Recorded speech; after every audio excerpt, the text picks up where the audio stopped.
기도하겠습니다. 좋으신 아버지 하나님, 오늘도 저희들에게 이 아침의 시간을 허락하여 주시고, 말씀을 묵상하며 경건의 삶을 향해 나아가게 하시니 감사드립니다.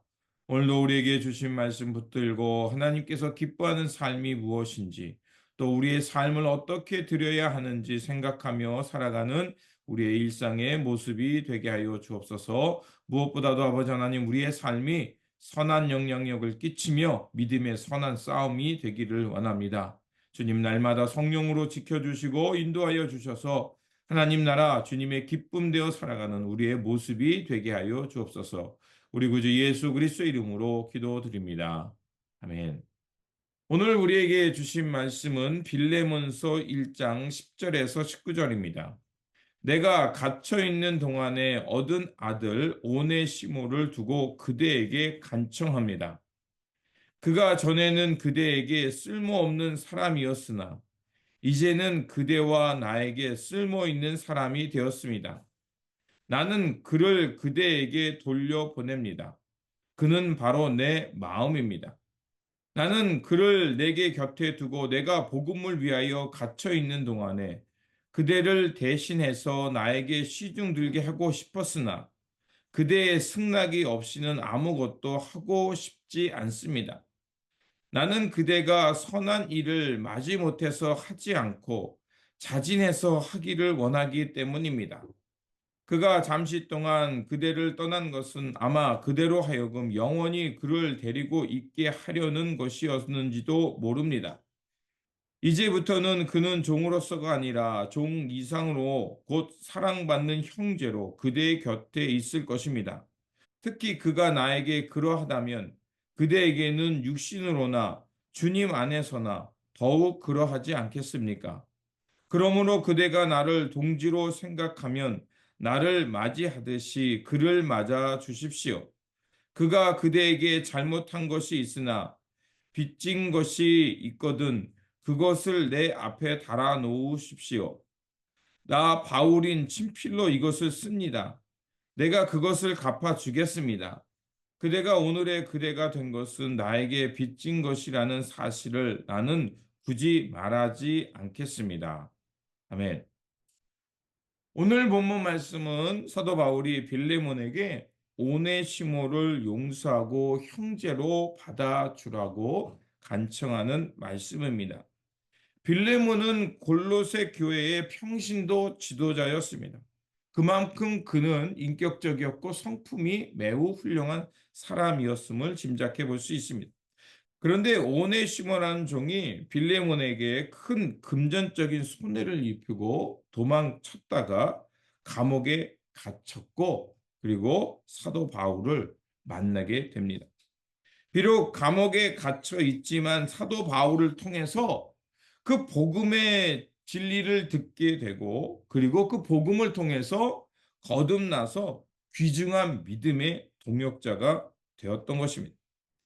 그때 사도 바울은 감옥에서 빌레몬에게 편지를 쓰면서 이제 그가 쓸모없는 사람이었다가 이제 쓸모 있는 그 좋은 사람이 되었고 그리고 그를 가리켜서 나의 형제요 믿음의 동역자로 말하면서 쓸모 있는 자가 되었으니 이제 빌레몬 당신이 그를 용서하고 그리스도 안에 형제로 받아주기를 당부합니다.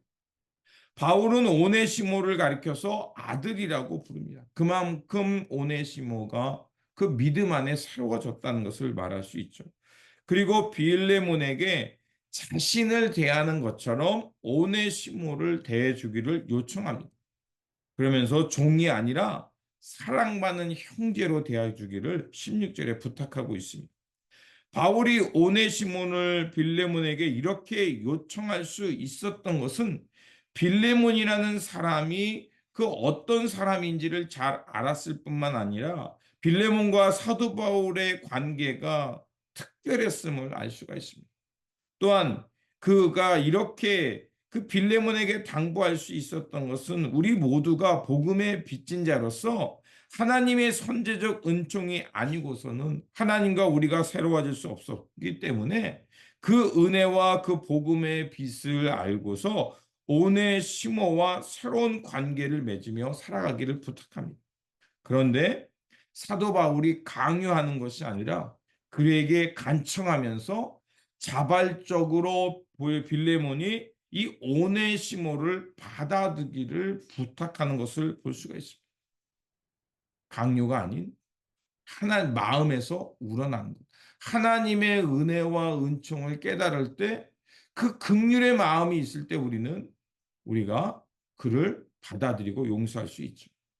이는 마치 마태복음 15장에 나오는 그 빚을 탕감받은 종이 그 큰 빚을 탕감받은 것처럼 자신에게 적게 빚진 사람을 용서해야 되는데 용서하지 못했던 비유의 말씀이 떠오릅니다.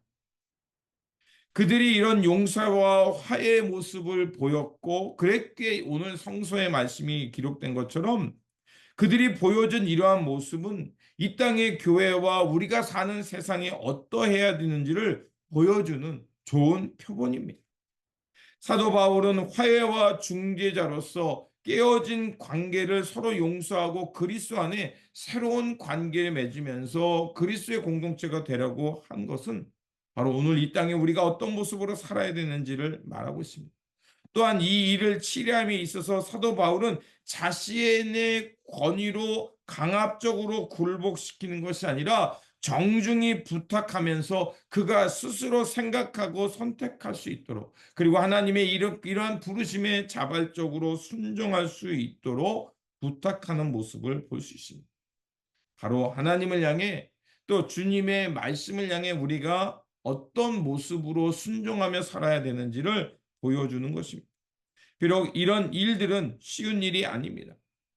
우리가 이런 일이 가능한 것은 사도 바울이 그 말하고 있듯이 우리가 하나님께 얼마나 큰 은혜의 빚을 지고 있는가.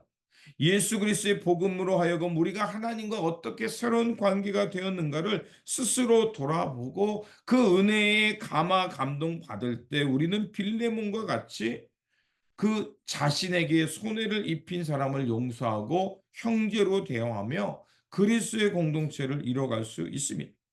비록 어려운 일이겠지만 이런 관계와 자발적 순종이 있을 때 우리는 교회가 교회다움으로 이 땅에 큰 울림을 줄 뿐만 아니라 세상에 점점 아름다워지는 그 세상을 보게 될 것입니다. 그러므로 이러한 자발적 순종과 하나님의 은총 속의 관계가 회복되므로 주님의 교회를 든든히 세워갈 뿐만 아니라 우리가 이런 삶을 세워감으로 주님 앞에 굳건하게 서는 그 믿음의 사람들, 자발적 순종의 사람들이 되시기를 주님의 이름으로 축원드립니다. 기도하겠습니다. 자비와 긍휼의 하나님, 예수 그리스도의 선제적인 은총을 통해서 하나님과 우리의 관계가 새로워졌듯이 우리 모두가 복음의 빚진 자임을 기억하면서 주님께서 보여주신 사랑과 긍휼 안에서 서로 용서하고 화해하며 하나님 나라 새하늘과 새 땅을 이루어가는 주님의 종들이 되게 하여 주옵소서. 그래서 우리가 살아가는 삶이 이 땅에 큰 울림이 되게 하시고 이 세상을 향하여 빛과 소금의 역할을 잘 감당하는 주님의 교회가 되게 하여 주옵소서. 우리 구주 예수 그리스도 이름으로 기도드립니다. 아멘.